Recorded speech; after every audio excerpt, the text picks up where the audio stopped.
My name's Scott. This is my channel, Film Tingles. Hello, thank you for being here. Just gonna get right back into it. Last week I said I was going to see World of Tomorrow 1 and 2 at the Glasgow Short Film Festival, and I did. I had other plans for this week, but they did not work out very well after half of Glasgow's Sauchiehall Street went on fire. So, I've seen people complaining about a cinema being closed due to a fire. I'm not going to complain. I'm glad everyone's okay. But I mean, I've not seen as many films this week as I would like or would hope. But I've seen a few, and let's have a little chat. So, World of Tomorrow went ahead. All was fine. This was pre-fire. World of Tomorrow 1's been out for a little while. I hope everyone's seen it. It's 16 minutes long. There's really no excuse not to go watch a 16-minute long short film.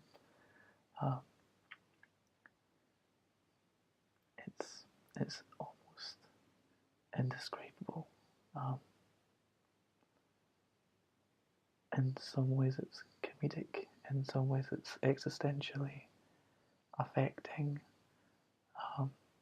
I think one of the best ways to sum it up is that in 16 minutes there are more ideas and more things expressed than some films manage in like 3 hours, some directors managing careers. I think there's so much that Don Hertzfeldt puts into his short films that make you sit back and think, wow, there are some amazing one-liners, there are some really striking scenes visually, and that's true of every minute, every second of World of Tomorrow 1. So World of Tomorrow 2 was completely new to me. I'd seen 1 numerous times. I love 1, it's one of my favourite films. So seeing number 2 in the cinema was quite special. Seeing it in the cinema is quite interesting because something that personal, something that you react to in a way that you kind of assume that only you react to it that way. You suddenly have to share that with everyone. So if something happens which you find to be quite harrowing or quite, moving, touching, but the way that Don Hertzfeldt presents things is that they could also be taken, they could be played for laughs. So I'm sitting there thinking, wow, while everyone around me is giggling, and I'm like, wow, we're having a very different experience right now. So while I'm happy to have seen World of Tomorrow 1 and 2 on the big screen, I'm happy I saw World of Tomorrow 1 also at home, where it was just me in the film, and we had our own thing going on, and it was fun to see in a sort of more light-hearted, comedic way with a crowd, and I think that's probably true of World of Tomorrow 2 as well, which is again full of these profound quotes, but also this absurd kind of plot, where instead of a clone from the future visiting Emily Prime, it's a backup clone. It's a failing backup clone who, when trying to preserve itself, comes straight to the source, comes straight to Emily Prime and says, I am dying, and my source is not there anymore because of a tragic event. So I'm going to come to you to get what I need. But it introduces this wider story of what life can be, because before in World of Tomorrow 1, the third generation clone of Emily is a linear clone. It's going to be Emily Prime to the clone, to clone, to clone, to clone. Whereas by introducing the idea of backup clones, it implies that there are many more paths. So you end up seeing other Emily clones show up. Other ones who have lived different experiences, who have done different things. And that in itself, I think, is inherently hopeful. It implies that, unlike before, where Emily Prime saw her future, and that was what was coming, this time the idea is actually, we don't know what the future is. The future can be changed, the future is up to you to decide. Before it felt like the future was predetermined, whereas this time, it seems like the paths are there, but you choose which one to walk on, which I think is more hopeful. I mean, regardless, there are always these big ideas going on that are not necessarily hopeful or without hope, but raw and human for what is essentially a story of stick figure drawings. You know, there's a location called the Bog of Realism, and in that Bog of Realism, buried underneath it are glimmers of hope. And when Emily Prime finds one, she's told, no, put that back. It's been buried for a long time. Which is, you know, it balances that thing perfectly, that it's kind of funny, but it's also kind of tragic. It's really sad that that's what's happened to this future version of Emily. And just like the first one, episode 2 balances this thing. But I think as well it's also more outright funny at times. It's a few minutes longer, it just runs over the 20-minute mark. And there's one scene where some of the backup clones have decided to go for a little journey through their history, you know. They're almost like tourists and nostalgia, you know, nostalgic tourists, which kind of plays on an idea from T2 Trainspotting. You're a tourist in your own youth or something, I think one of them says.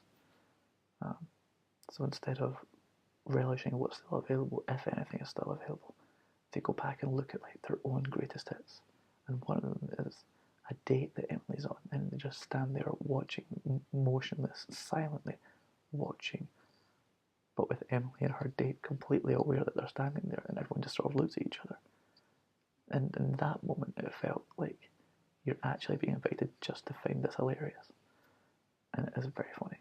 But at the same time, what you're going to remember is the moments that stick with you. And I won't say what they are, but I think the last one left me sitting there thinking, wow, what was that? This one, I knew what to expect at least. I had really high hopes because of the first one. And it doesn't leave you sitting there so much that way at first, because there's more of an arc, there's more of there are beats that are hit that are more like a story with a beginning and a conclusion, and you get to enjoy that. But then you look back over it and think, wow, it has the same sort of lines, it has the same striking imagery, it has these little fragments of profundity that you think, actually, they're going to stick with me as well. So I really enjoyed it. But that experience of, you know, sitting, sharing that with people, that's quite interesting as well, because now that I've seen it in the cinema, I'm really looking forward to seeing it at home on my own, just to see if I take anything more from it. I almost cried. I didn't cry, but I think if I was alone, I probably would have cried. I think you're more aware of people around you at the time. Yeah, I think Don Hertzfeld is one of those people who are at the top of the game, but people don't really know who he is because of one, he's in the business of animation, and two, he's in the business of short stories, short films, short animated films, which isn't as accessible to some people if all you know is going to the cinema, going to, you know, the multiplex cinemas. You don't see these, they don't put these films on, which is a shame, because I think everyone would like them. But he's up there with the people who are doing the best work right now, and I hope over time people know to go check out his things. I know everyone loves It's Such a Beautiful Day, quite rightly. I prefer World of Tomorrow. But yeah, I think he is really something else. I think we're lucky to have him. So since last week, I also finished the book of Annihilation. Again, no spoilers. This is a spoiler-free thing we're doing here. But it's a very, very different book from the film. The plot is wildly different. There's a few aspects of the book which sort of centres around a tower that just doesn't really happen at all in the film. And then, because of the film, I think you're equipped to imagine it how you want to imagine it. I could see the tower in my head, even though we don't see the tower. I think the film is really good at world building everything that happens in Area X, even if what each story goes for is something completely different. I also think the film stands alone really well as one thing, a beginning, middle, and end. Whereas I think it's quite clear to see that the book is part one of a trilogy, yes, but almost, I think, an anthology is a better way of putting it, because it's multiple entries into one story rather than one overarching story. I think it gives you just enough, kind of like the film, gives you just enough to take what you want from it. And it gives you enough of that to be sincere rather than missing information. I think it's genuine.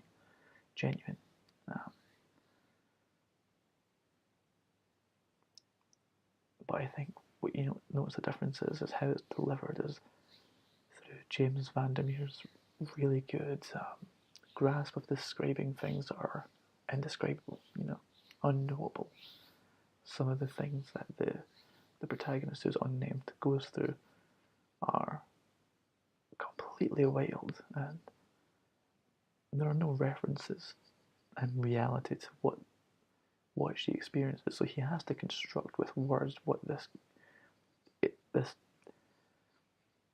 physical assault or the sensation or whatever's happening to her is, through things that we do know, and putting them together to make up something new. And I think he does that really well. I think it's really easy to compare the film to, Tarkovsky's Stalker, 2001, Under the Skin, even real life events like Chernobyl. But I think the book is much more Lovecraftian than the film.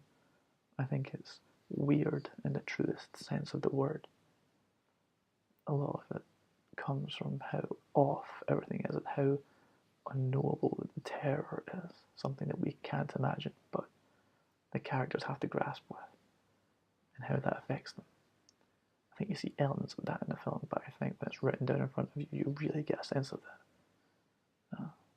I will read the next two. I'm not in a rush to read the next two, but I will end up reading them because I want to fill out this complete story. I really like Annihilation, and I'm glad that since then other people have watched it and said the same thing, that they really worked for them, or they felt touched by it, or they loved the soundtrack or whatever. I think, again, like Don Hertzfeldt, Alex Garland is someone we're lucky to have.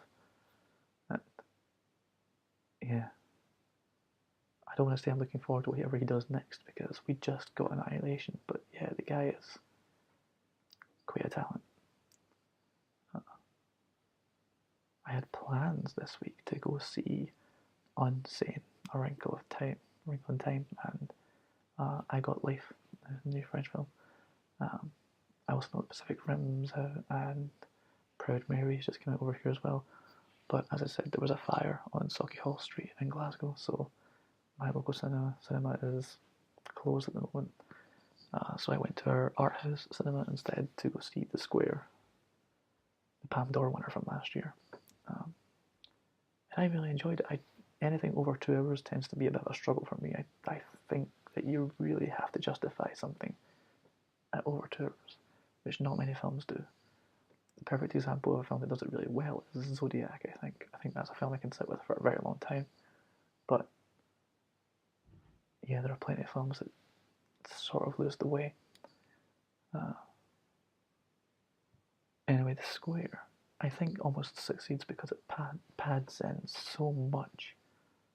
Just so much. There's so much in The Square. There's the idea of actually what's happening at the museum itself. There's so much going on in the curator's personal life, and what's going on around that in the society that this film exists in.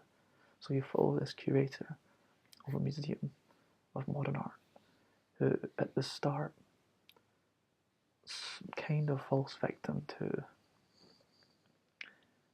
a sleight of hand trick where he presumes that he's been robbed, and he reacts to this in a way,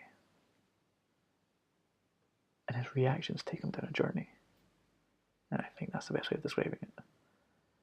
He becomes a bit more free, a bit more erratic, a bit more reactionary, but within the confines of how he would usually act and the way that society and his community would expect him to react.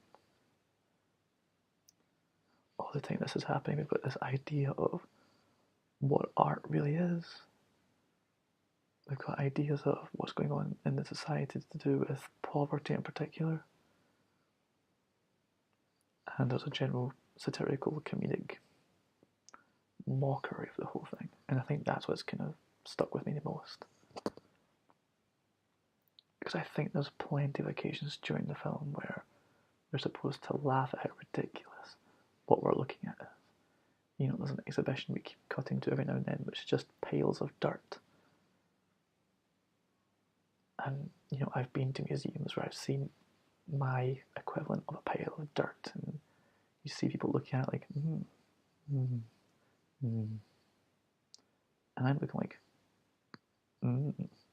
I have no idea. I don't get a lot of modern art. And I think the square is sort of laughing at it, but I don't think it's ridiculing it. I think it laughs at it in a very sincere, tangentially, on a tangent.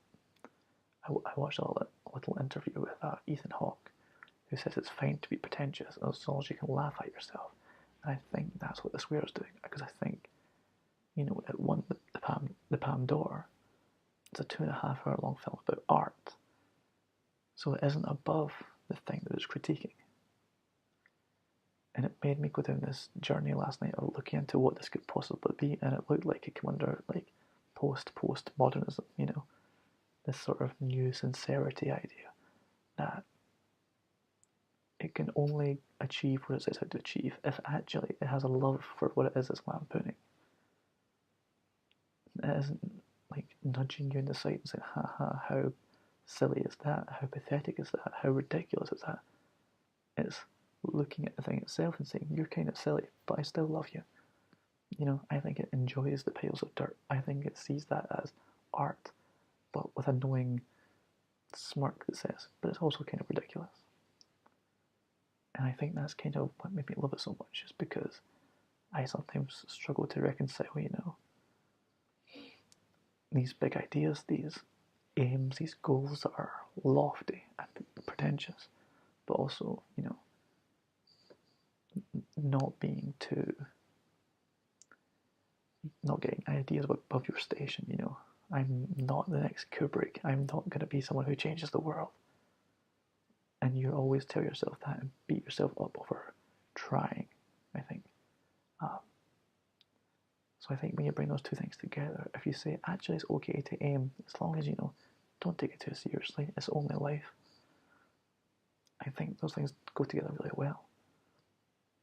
And that's kind of what I took from The Square. I took it as a film about art that is quite artistic and is kind of ridiculous, it's satirical, and it definitely pushes some boundaries. You know, there's a big centrepiece involving, I guess, a live installation, a live piece of performance, where a man comes into a room full of sharply dressed diners and acts like, you know, an animal, a gorilla. And at first it's like impressively primal, and then it becomes something else entirely. And it's, you know, it's, at first you're sort of nervously laughing, kind of like the people on screen. And then you go through a few emotions. You definitely end up uncomfortable, but there's a point where you're thinking, everyone here in their suits and their fancy ties, sitting at their, you know, in their golden room, maybe they deserve to have their norm shaken up by this wild thing, this wild idea. maybe there's something satisfying about that when you combine it with all the images of beggars and poverty and homeless people in the film. Actually, what these curators of museums and all these artists need to do is realize what the real world's like, and by bringing in that element of the wild into the idea of the pristine, for a moment you sit there and think, oh, I know what's going on here. But then eventually that scene just keeps going and going and going. You think, wow, this is really uncomfortable. Even as a centerpiece, that would make a really good standalone thing. Just its own little short film, its own clip. You'd think you would feel something from it because it's so. It's loud. It's a loud scene. But it's going to be one of those ones I look back at the end of the year and think, is it my film of the year? No, but for scenes of the year, that's up there. I think Elizabeth Moss is really great in it. She's not in it enough, but she's really good at it. She's really good at that. I think she's hilarious in it, actually. I think she has a kind of colourfulness that the film doesn't always have when she's not there. She shows up and she's clearly taken on the idea of improvisation that was used to film it, and you can see her having fun with it. You can see her as someone, I think, I read about her learning to do that for this film, and you can see someone who hasn't become so comfortable yet with improvisation that it's almost not improvisation. For her, it seems very natural, and it seems like the character herself, she is the character. And I really look forward to every time she pops up on screen, because the film jumps a little bit in tone. It has a little bit more heart when the curator has to talk to her character, because she's the one who sort of grounds it a bit.